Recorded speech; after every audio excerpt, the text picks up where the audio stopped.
Hello दोस्तों, स्वागत है आपका हमारे चैनल यूनाइटेड मेंटर में। और जैसा कि आप जानते हैं कि मेरा नाम है अजय और आप मेरे साथ पढ़ रहे थे मूल विधि। आज हम मूल विधि में आगे की धाराओं के बारे में बात करेंगे, तो चलिए शुरू करते हैं। मूल विधि में हम पढ़ रहे थे भारतीय दंड संहिता। भारतीय दंड संहिता 1860 यानी आईपीसी यानी इंडियन पीनल कोड 1860। अभी तक हमने पिछली वीडियो में जो क्लासेस पढ़ी थी, जो धाराएं पढ़ी थी, वो धारा थी धारा एक से हमने 12 तक की क्लासेस की थी, जो धाराओं के बारे में हमने बात की थी। इसमें कुछ धाराएं थी जो इम्पोर्टेंट नहीं थी, फिर भी मैंने बात की थी। लेकिन आज की इस क्लास में सिर्फ वही धाराएं पढ़ेंगे जो कि इम्पोर्टेंट है, उसके अलावा और कुछ नहीं पढ़ेंगे। तो और बस इम्पोर्टेंट धाराओं को ही आगे बढ़ाते हुए मैं क्लास को शुरू करता हूँ। इससे पहले ये जान लेते हैं कि जो अध्याय थे 23, उसमें अध्याय 1 में जो है, अध्याय 1 में क्या होता है, धारा 1 से लेकर धारा 5 तक का वर्णन है। यानी जो मैंने आपको बताया था कि 511 धाराएं होती हैं और 23 अध्याय होते हैं, उसमें क्या है कि जो 1 से लेकर 5 तक की धाराएं हैं वो अध्याय X हैं, वो अध्याय 1 में है। ठीक है। और उसके बाद अध्याय 2 यानी पार्ट कह सकते हैं आप। अध्याय 2 में कहां से शुरू है, कहां से धाराएं शुरू है, धारा 6 से धारा 52 तक। यानी हम धारा 1 और 5 और उसके आगे हम 12 तक पढ़ चुके थे। मैंने बताया आपको 1 से 12 तक हमने लास्ट क्लास में किया है। तो अध्याय 1 में हमने पूरा पढ़ लिया और अध्याय 2 में आधा पढ़ा है। और आज जो पढ़ेंगे वो अध्याय 2 का ही कुछ भाग होगा, जो धाराएं बची हैं अध्याय 2 की, आज हम वो पढ़ेंगे। तो अध्याय 2 6 से लेकर 12 तक की धाराएं होती है अध्याय 2 में। आज हम पढ़ेंगे, हमने उस दिन पढ़ लिया था धारा 12 तक, और उसमें इंपॉर्टेंट जो थे वो भी पढ़ा था, जो इम्पोर्टेंट नहीं थे वो भी हमने पढ़ा था। आज सिर्फ इम्पोर्टेंट पढ़ेंगे। तो आज मैं शुरू करूंगा धारा 21 से। धारा 21 जो है ये बताती है लोक सेवक के बारे में, लोक सेवक को परिभाषित करती है। देखिए, ये जो लोक सेवक है इसके कुल 12 भाग बताए गए हैं। इसमें डिफाइन किया गया है लोक सेवक कौन होते हैं, क्या होते हैं, कैसे होते हैं। ठीक है। तो ये कुछ खास इंपॉर्टेंट नहीं है, इसलिए इसे पढ़ने की जरूरत नहीं है। बट मैं आपको ये बता देता हूं कि लोक सेवक जो है वो क्या होता है। सपोज क्या, जो अगर कोई भी व्यक्ति जो सरकार के द्वारा वेतन प्राप्त करता है, सरकार के द्वारा क्या है, सरकार के द्वारा वेतन को प्राप्त करता है। ठीक है। कोई व्यक्ति जो सरकार के द्वारा वेतन को प्राप्त करता है वो क्या कहलाएगा, लोक सेवक। अब इसमें ये भी है, कहा गया है कि अगर कोई व्यक्ति क्या करता है, कोई भी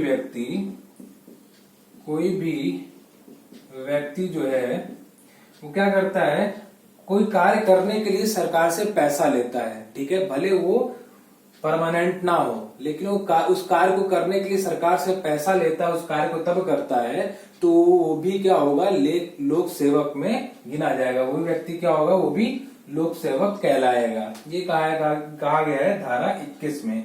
वो चाहे वेतन ले, ठीक है, और चाहे अपने काम को करने को लेकर उस सरकार के द्वारा धन की प्राप्ति करे, तो क्या होगा, लोक सेवक कहलाएगा। ठीक है।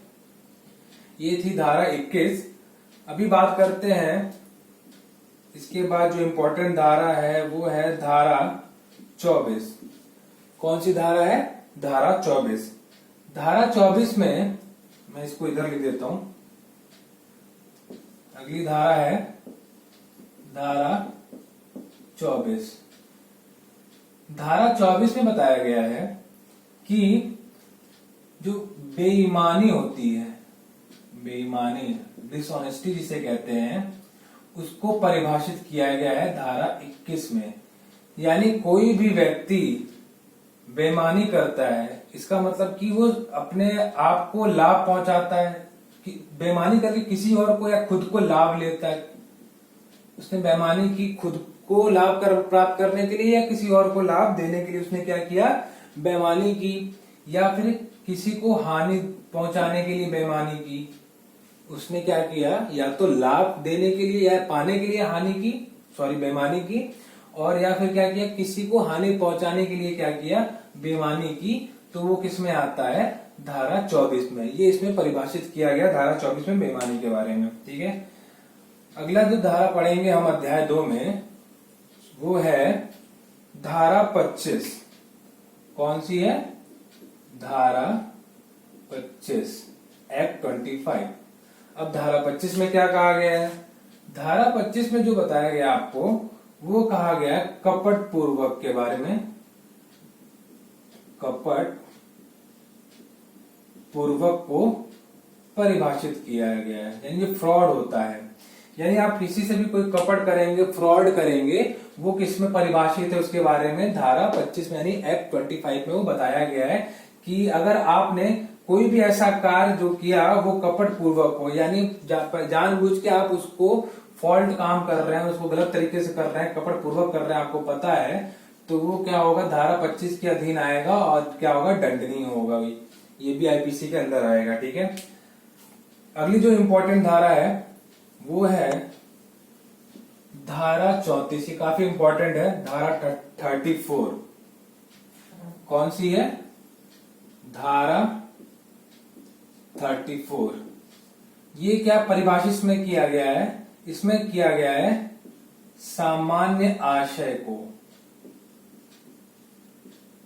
सामान्य आशय को, ठीक है, जिसे कहते हैं कॉमन इंटेंशन। कॉमन इंटेंशन, ठीक है, सामान्य आशय यानी कॉमन इंटेंशन के बारे में बात की गई है धारा 34 में। इसमें कुछ मुख्य बिंदु बताए गए हैं, मुख्य बातें बताई गई हैं कि इसमें मानव होने चाहिए, लेकिन कैसे, एक से ज्यादा मानव का होना आवश्यक है।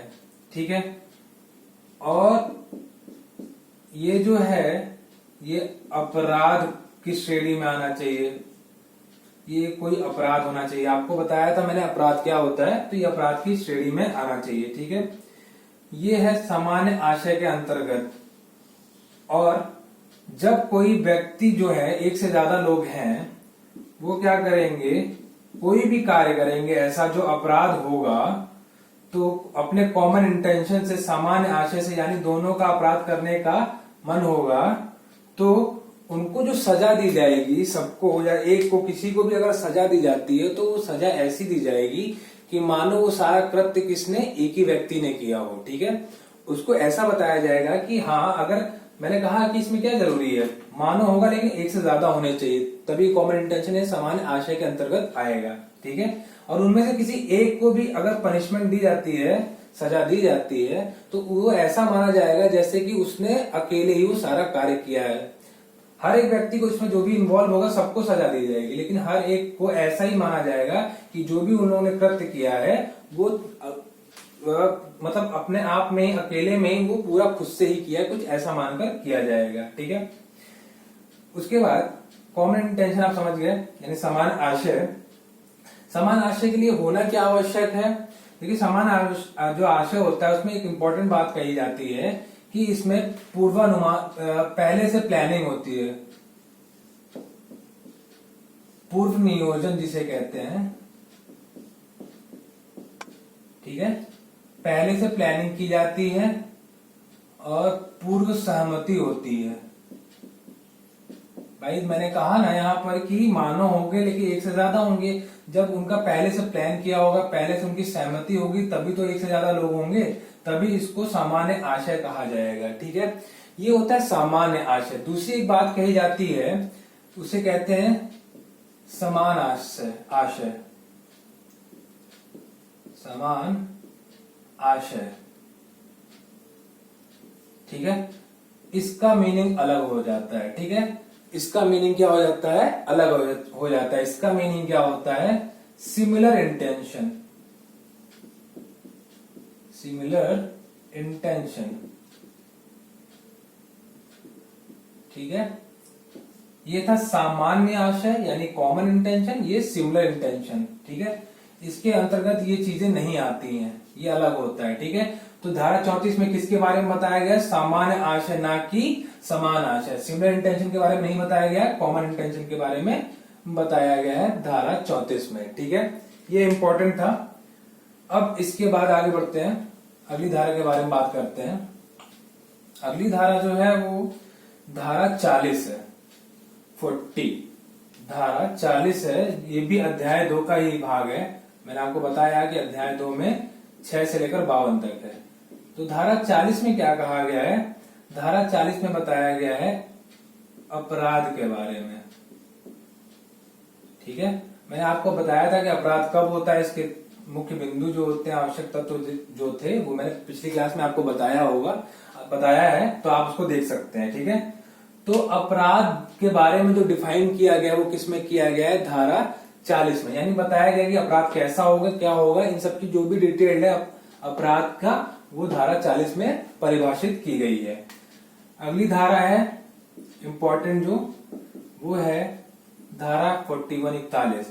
इसमें बताया गया किसी विशेष कानून के बारे में परिभाषित किया गया है, किसी विशेष कानून या विधि कह सकते हैं आप, विशेष कानून या विधि के बारे में बताया गया। मैंने लास्ट वीडियो में आपको बताया था विशेष कानून और या फिर विधि का एग्जांपल देकर, ठीक है। इसमें क्या बताया गया कि विशेष कानून के बारे में परिभाषित किया गया है कि कैसे कोई विशेष कानून के बारे में आईपीसी जो है उसमें उल्लंघन नहीं करती है, और कैसे विशेष कानून अगर कहीं लागू है तो वो अपने हिसाब से लागू रहेगा, ठीक है।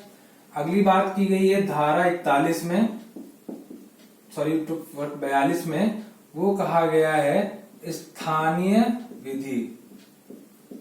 स्थानीय विधि यानी या फिर स्थानीय कानून, दोनों एक ही बात है, ठीक है। स्थानीय विधि में क्या बताया गया है?